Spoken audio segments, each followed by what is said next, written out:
This is Sheriff Spotlight with the Rockingham County Sheriff's Office, highlighting the office and deputies dedicated to providing law enforcement services and maintaining the trust and support of Rockingham County citizens, all while keeping neighborhoods and communities safe.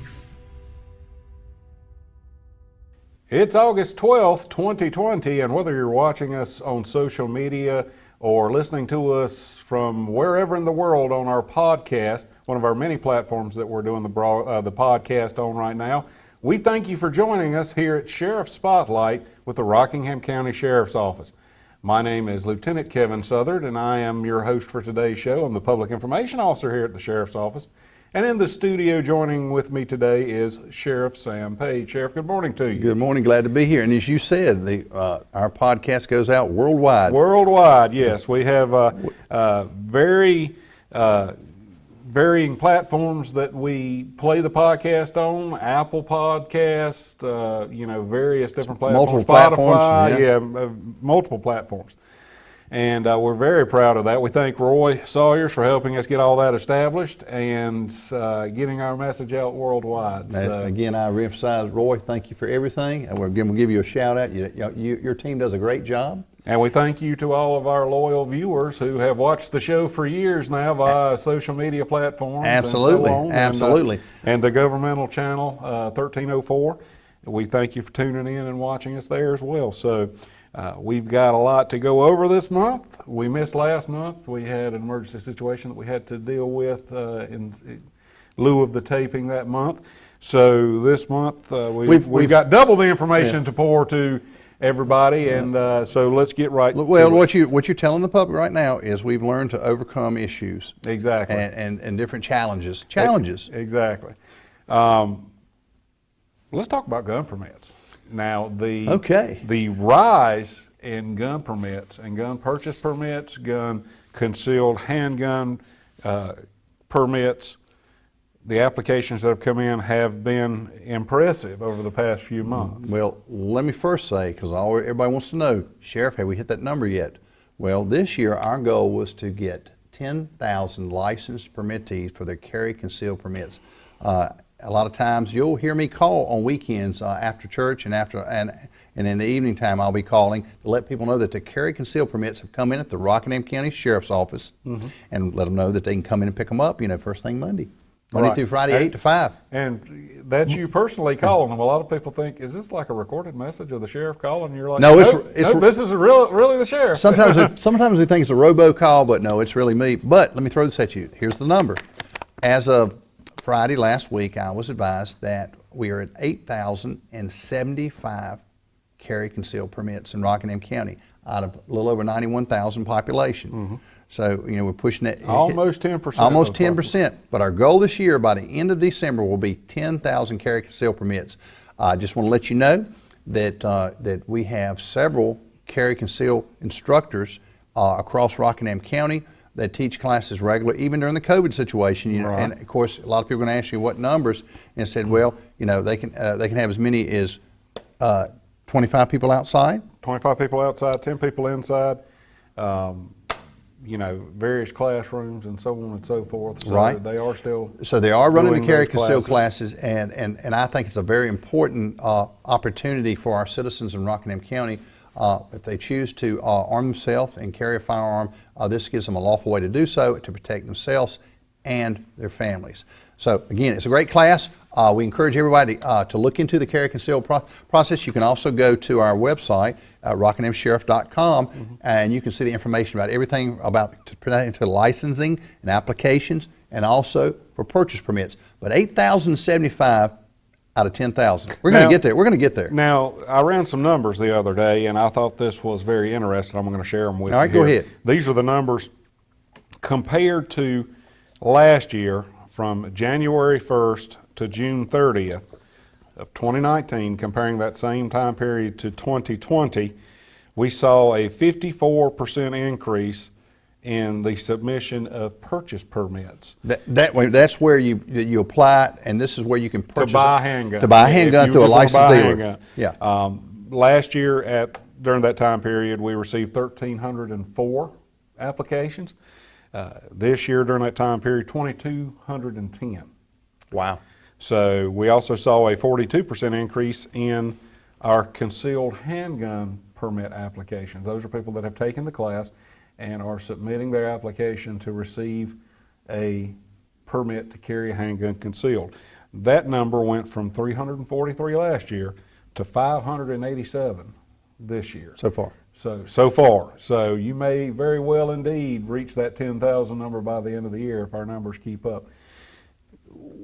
Let's talk about, first of all, I want you to tell the audience a little bit about the Castle Doctrine. You and I talk about that a lot at our meetings and the various events that we go to and so on and so forth. We get a lot of questions about the Castle Doctrine.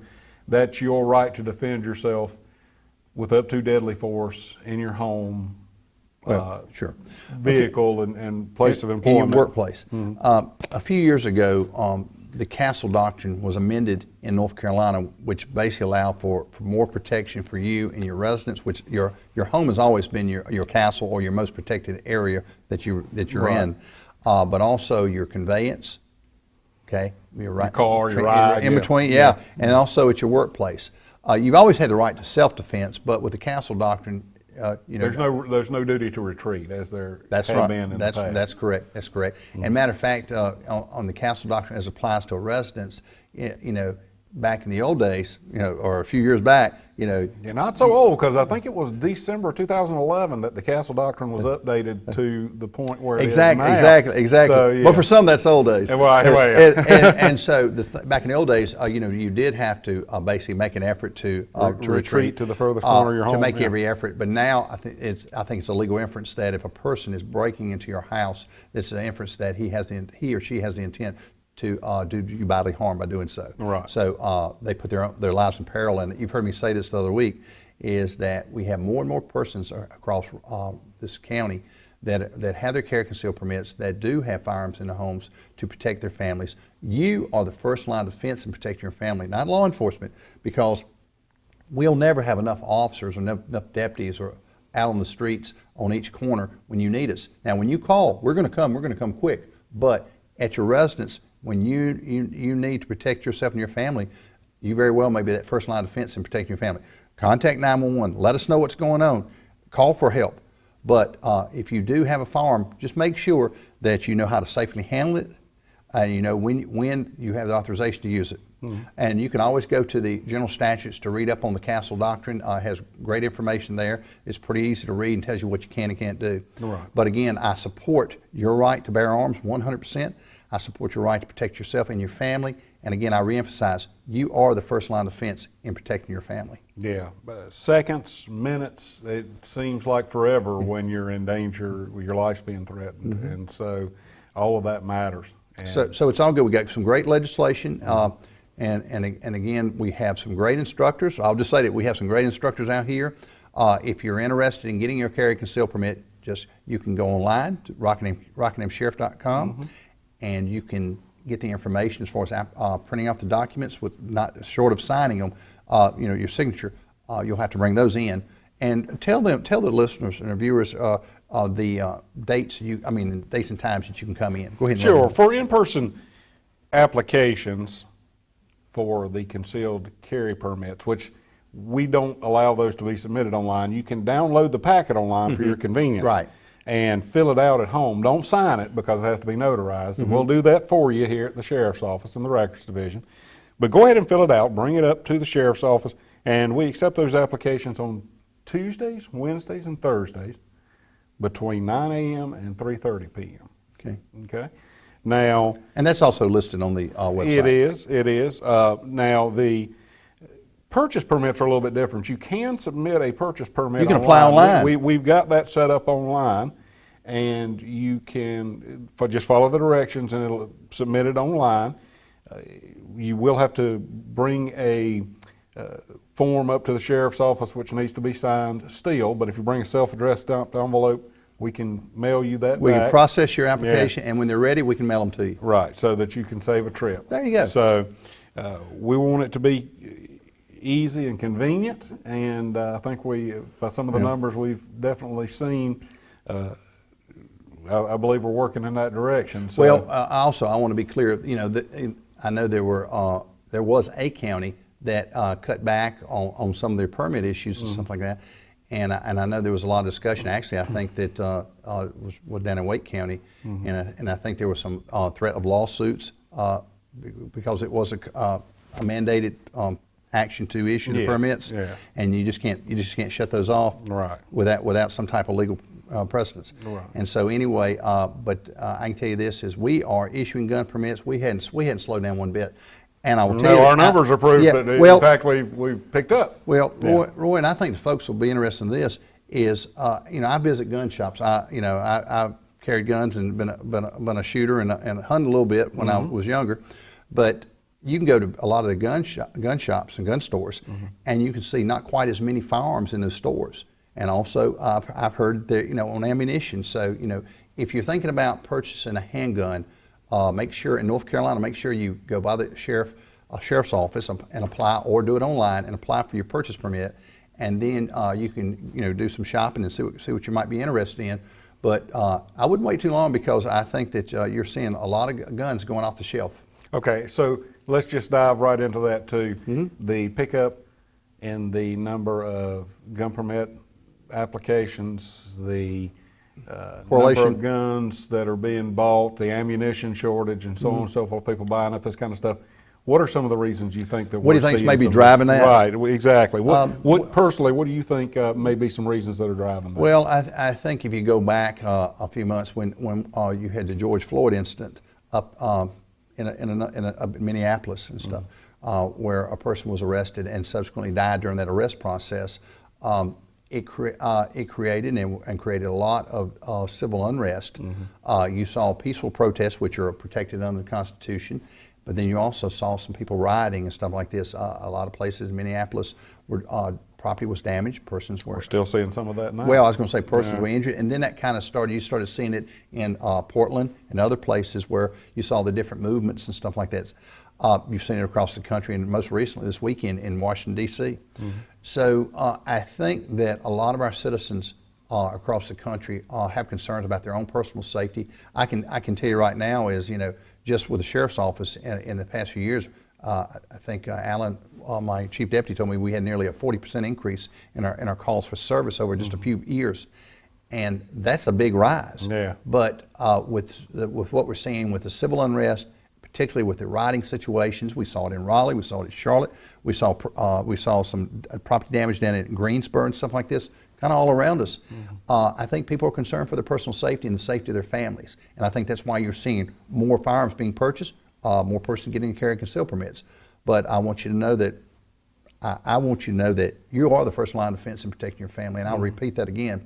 But just make sure that if you do arm yourself, make sure that you receive training, and you know when and how to use your firearm, and how to safely handle it, and also make sure that you make sure it's protected. Also, if you have kids in the home, make sure they're protected. Absolutely, make sure those guns are not accessible, out of the not reach accessible of little by ones. young ones. Exactly, little ones.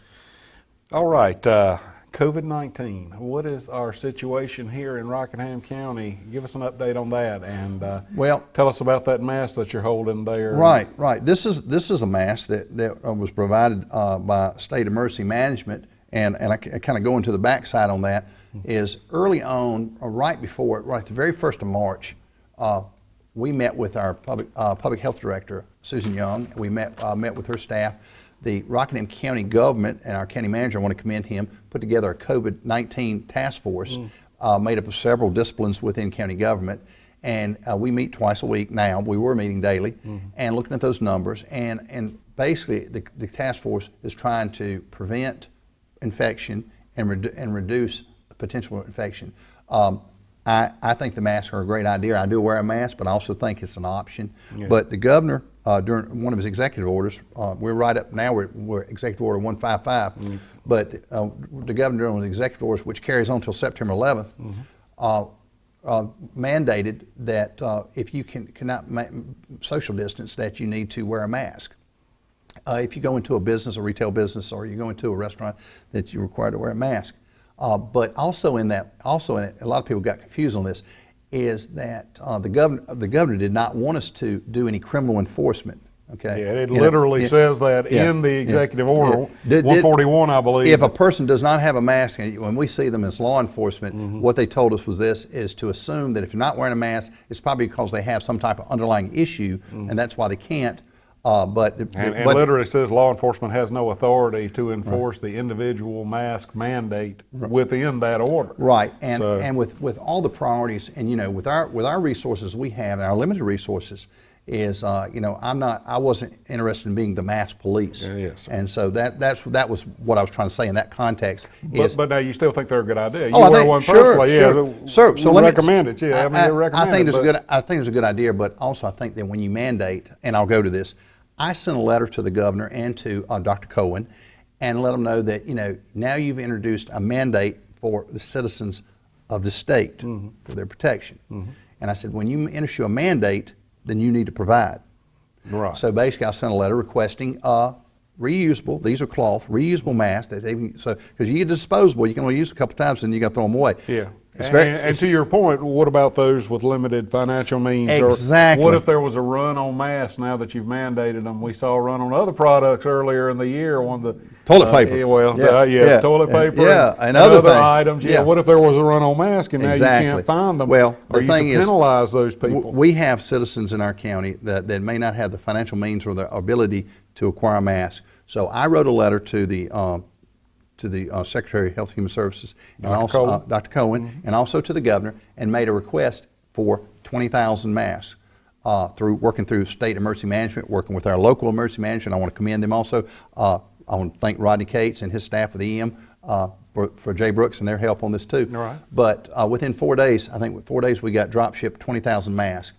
And working with the local jurisdictions here in Rockingham County and our public health, we've been able to help them distribute those masks to the citizens across Rockingham County. So each jurisdiction, each township in the county was able to get some masks for people that wanted masks and persons that may not be able to afford them or acquire them. So again, we thank the state for working with us on this project.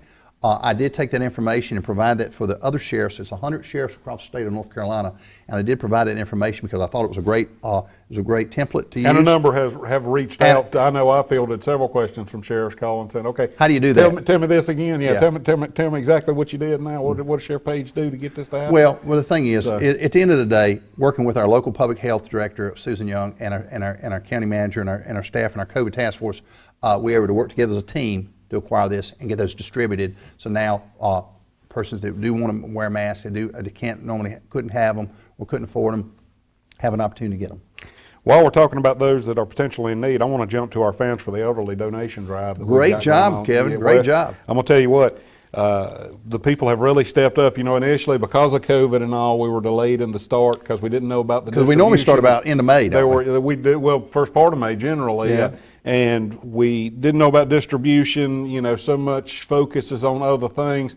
But when you got back to Fans for the Elderly, right back to it. What did we do? People have really stepped up, and so far at last count we were a little over 200 that had been collected in about 3 weeks' time. And when we get those collected, they don't stay long. No, I was fixing to say those 200 are gone. Yeah. So if you can still help, please help. I know 200 is a big number, but they are literally going as quickly as we are getting them. We're working with the Department of Health and Human Services.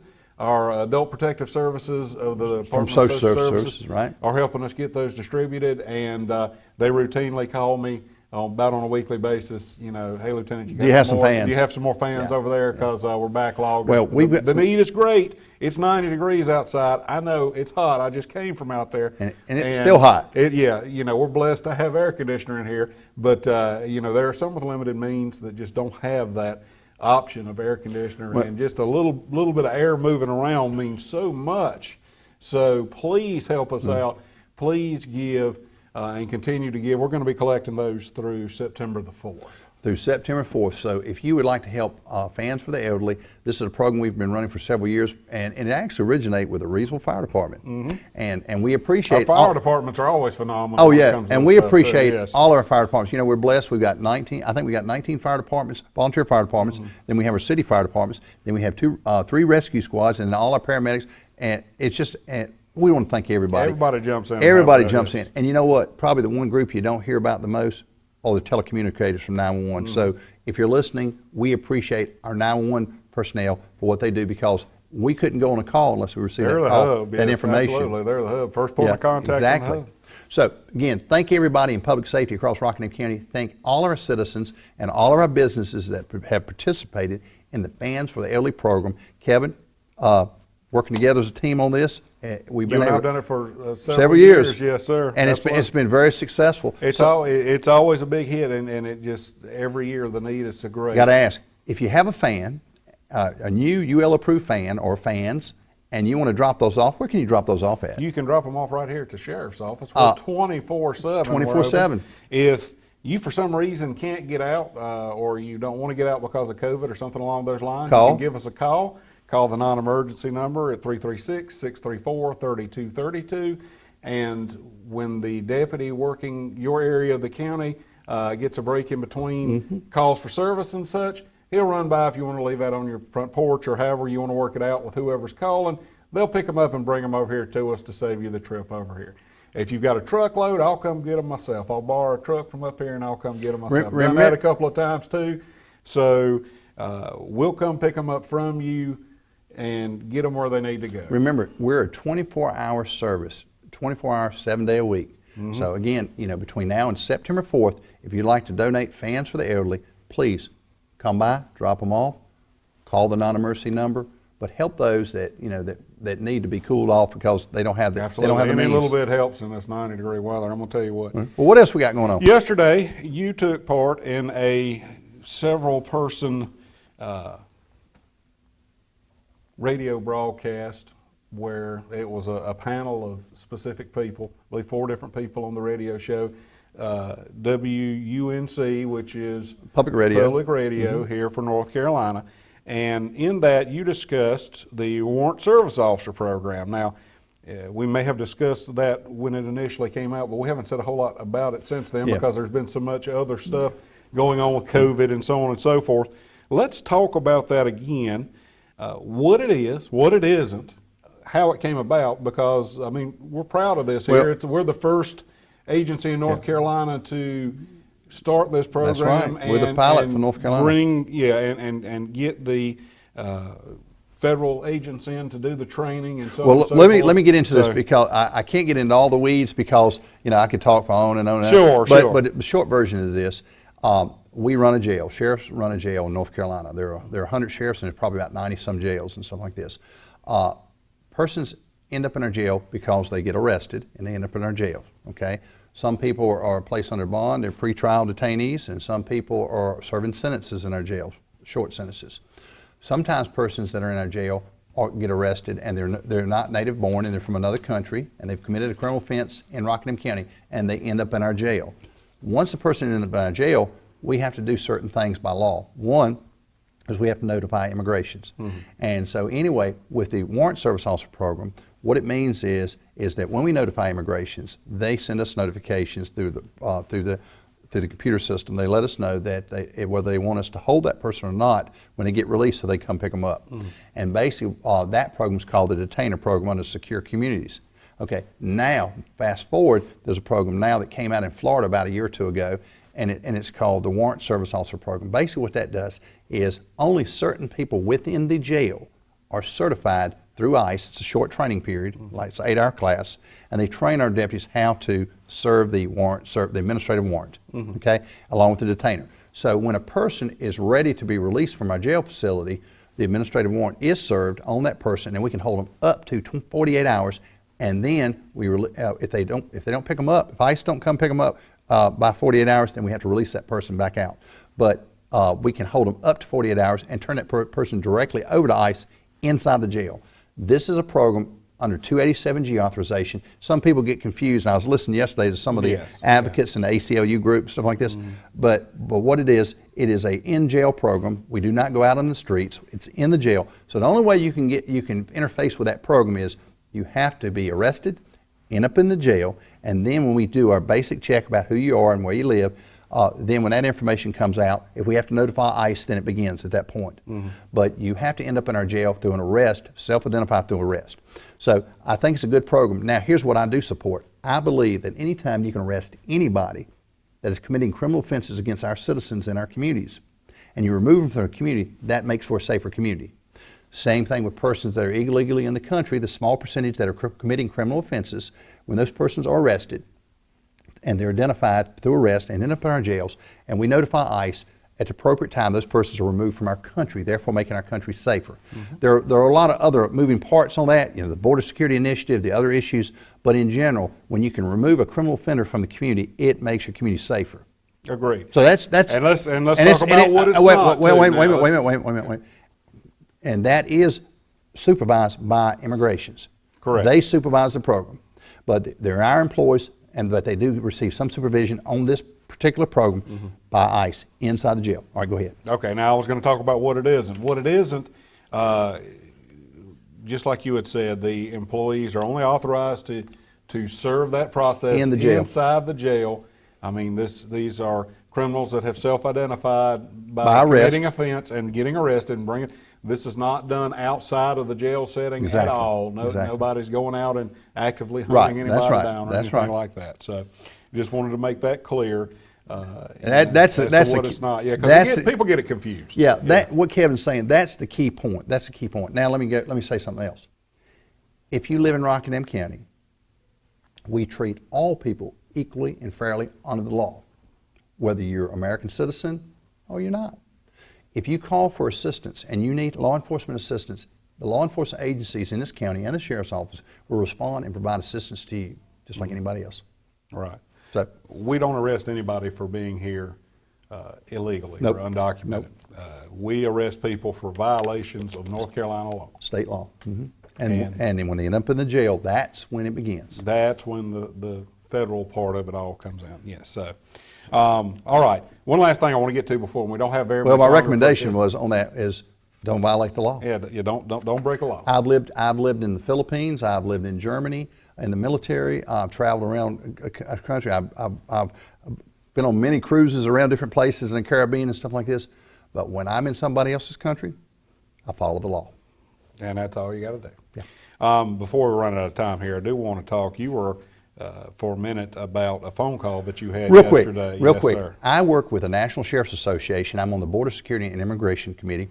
I work with many sheriffs with that committee, but also talk with sheriffs all over the country. Yesterday, myself and about 800 sheriffs were invited to a teleconference with the president. So yesterday at lunchtime, you had about 800 sheriffs listen to the president for about 30 minutes talking about some of his programs, what he's doing. But the key takeaway from it is the president stated that I support you.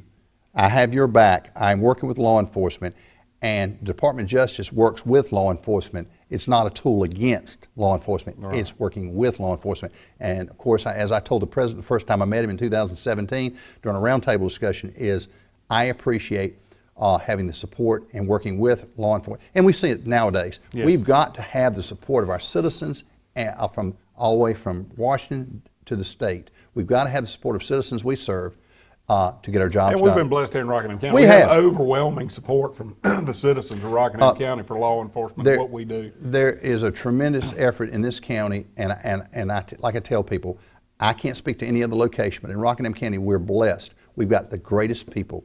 We've got some of the greatest people. But yesterday, it was a great teleconference. I appreciate the opportunity. It was an honor. And again, like I said, I've talked to some of the sheriffs since then, and we're still going to continue our communications. But it just shows you sheriffs from all across the country, American sheriffs, are working together to make sure our communities and our country is safer. That's awesome. Well, I believe that's going to do it for our time today. Thank you for joining us here in the studio. Thank you, Sheriff, and we'll see you again. Thanks for tuning in, and we'll see you again next month on Sheriff Spotlight. Thank you very much.